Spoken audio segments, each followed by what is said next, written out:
And here's some truth-telling that was really surprising. I heard this live over the weekend. I was in the car, putting the garden in, by the way, and I heard Fareed Zakaria on CNN, surprisingly defending President Donald Trump on an episode of GPS Sunday, where Zakaria pointed out that the charges against Trump are politically motivated. Listen to this truth-telling. Meanwhile, Republicans seem to be uniting behind Trump. Whatever opposition he faced in the primaries has largely melted away.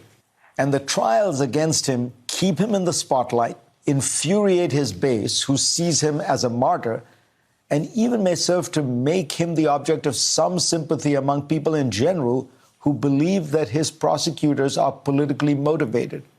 This happens to be true, in my opinion. I doubt the New York indictment would have been brought against a defendant whose name was not Donald Trump.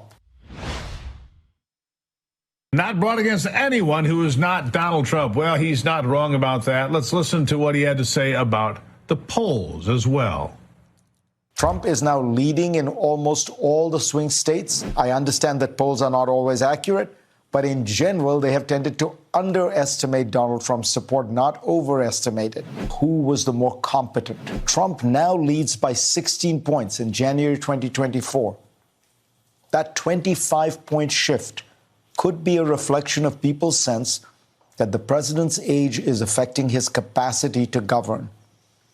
And there's very little that Joe Biden can do now to change that perception. Very little, which means nothing. Now, I'm sure it hurts Zakaria to admit all of this because the truth hurts. President Trump is being persecuted for who he is, but that's not slowing down his popularity. And if anything, it seems to be boosting it.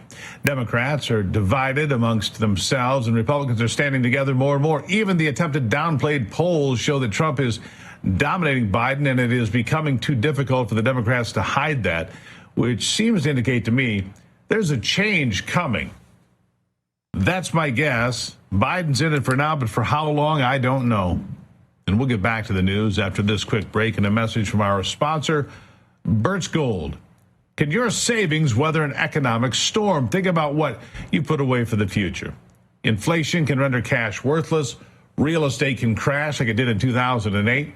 Economies built on a mountain of debt can fall like a house of cards. There are very few physical assets you can invest in that can stand the test of time.